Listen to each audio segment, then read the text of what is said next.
Florida, 2025. Palm tree-lined white sand beaches swaying gently in the breeze, and rows of empty lounge chairs. You might have noticed something unusual if you've been visiting lately. That familiar sight of Canadian snowbirds, Florida's winter economic backbone, is nowhere to be found. They were there in great numbers for decades, a consistent flow, escaping blizzards for sun, them in residence for weeks or months, laying out money freely on everything from hotel stays and condos to golf club memberships, nights out on the town, and shopping sprees. But these days, that endless migration has turned to a trickle in some areas. Why? Higher travel costs, stricter insurance policies, a drooping Canadian dollar, and less harsh winters in the old country are changing when and where they leave. And here's the thing, this isn't just about fewer people on the beach. It's a shift that could rattle Florida's entire seasonal economy. We're talking about jobs, local businesses, tax revenue, and even the real estate market. Think this is only Florida's problem?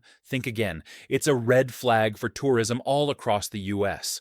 In the following few minutes, I'm going to break down 6 of the most important ways that the decline of Canadian tourists is impacting Florida, and why it matters more than you might think. But first, hit that like button so more can view this, and subscribe for deep, research-driven analysis on how global travel trends are shaping local economies. 1. Hotels and short-term rentals. Shouldering the burden. The first and most obvious sign of this change, Florida's hotels and vacation rental. In the past, from December through March, you'd be lucky to find a decent room in Fort Lauderdale, Naples, or Clearwater without booking months in advance. Entire condo complexes were filled with returning snowbirds, familiar faces who stayed not for weekends, but for entire seasons. Now, most of those same properties have empty units that remain vacant for days, sometimes weeks. It's not that the tourists aren't coming at all, but Canadians are different. They stayed longer, paid at peak seasonal rates, and filled the slow periods when domestic tourism dipped.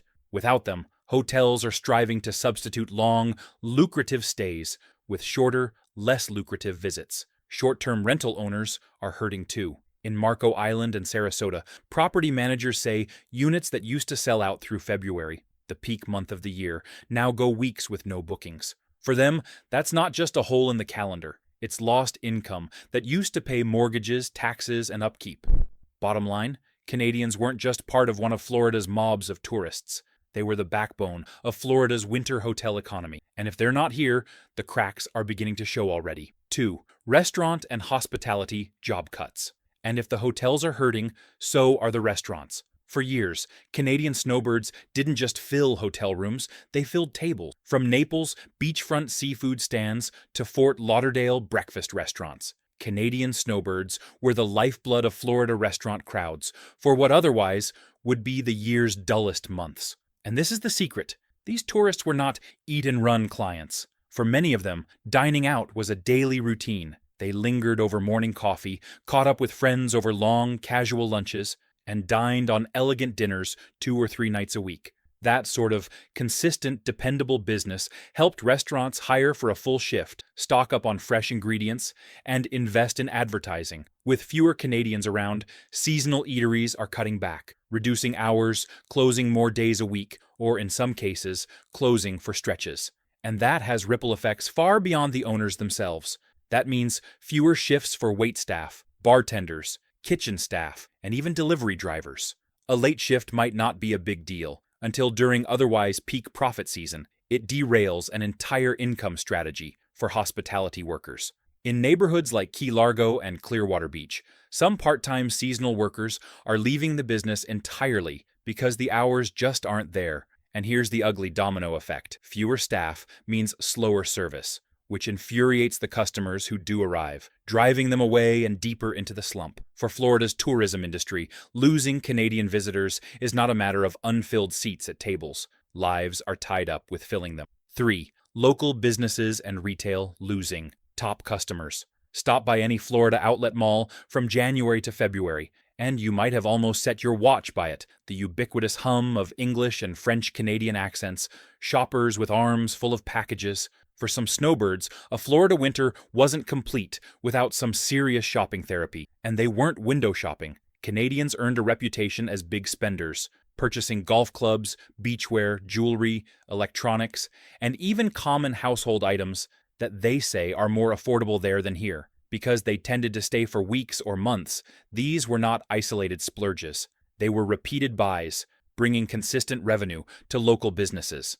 And now, with fewer Canadians traveling here, the impact is being felt. Tiny beachside shops are experiencing slower traffic, and big outlet malls are experiencing declining sales through what had been their most lucrative time. Upscale shops in places like Palm Beach and Naples, once dependent on high-end Canadian consumers, are not able to live up to their projections. These weren't fly-by-night occasional buyers. These were repeat buyers, returning year in and year out. Replacing that loyal, heavy-spending customer base isn't as simple as advertising additional foreign or domestic shoppers. The truth? Those long-term, high-spending Canadian consumers are proving to be impossible to replace. 4. Golf courses and recreation feeling the slump. Canadian snowbirds have made Florida golf courses their home for decades. Generations of Canadian snowbirds have descended upon Florida with golf clubs, ready to take the greens a few times a week. They purchase season passes, delivering months of steady revenue to nearby courses. They book early morning tee times, join leagues, and occupy the clubhouse after a round. But this winter, something's changed. Tee sheets that were once fully booked now have open slots, even on the most desirable days. Seasonal memberships, a reliable income source for courses that face steep maintenance costs year-round, are noticeably down. Without that loyal base of Canadian players, budgets are tighter and resources for upkeep are shrinking. And it's not just golf. Charter fishing guides across the Keys, Everglades airboat excursions, and kayaking guides on the Gulf Coast are all seeing fewer cancellations. Canadians view these activities as necessities, especially when on extended stays, and have the luxury of exploring beyond the beach. The other operators are trying to close the gap by focusing more on homegrown travelers. But it's not an equal playing field. A 3-day weekend family is far less likely to buy multiple excursions than a 3-month snowbird in residence. Canadians weren't just occasional patrons to a lot of leisure companies. They were routine visitors who came back year in and year out, inviting friends and family in tow. Without them, fairways appear less crowded, marinas quieter, and Florida's tourist economy less lively. 5. Ripple effects in the real estate market. The Florida real estate market has had a long and strong Canadian presence. Some snowbirds purchase winter condominiums they visit every year, others lease the same unit every year, and others invest in income properties they lease to other Canadians. This steady beat has kept seasonal rental markets tight and property values strong in beach communities. But with fewer Canadians making the trip, this balance is shifting. Property owners who once counted on multi-month winter renters from Quebec or Ontario are now cobbling together shorter trips from local travelers, often with more vacancies between bookings and earning less overall rental income. For Canadians who own vacation homes and are traveling less, some are choosing to sell altogether. Realtors in parts of Southwest Florida and the Atlantic coast are putting more Canadian-owned properties on the market than they did a few years ago. While demand for Florida properties overall is still strong, a slowdown of foreign buyers could gradually temper prices in some markets. And the impact doesn't end with homeowners. Local economies are stimulated when snowbirds pay property taxes, hire landscapers, and bring in maintenance crews. When those homes are empty or sell to owners who don't winter there, that spending disappears. Bottom line, Canadians haven't just been visitors. They've been active participants in Florida's real estate market, and their absence is leaving a hole that's hard to fill. 6. Tax revenue and local budgets taking a hit. When Canadians skip their annual Florida vacation, the impact is felt well beyond hotels, restaurants, and retailers. It also hits local government budgets hard. Every dollar they spend goes to pay for sales taxes, hotel occupancy taxes, and tourism development funds. Over the course of a single winter season, that adds up to millions for counties that depend heavily on tourism. And those dollars aren't just sitting in some reserve fund either. They're actually funding things visitors and locals alike are enjoying. Beach maintenance, festivals throughout the season, park enhancements, and even the marketing campaigns that were intended to attract more tourists in the first place. When that revenue dwindles, local leaders have to make hard choices. Which projects get delayed and which get canceled. Some coastal cities already have reduced beach grooming schedules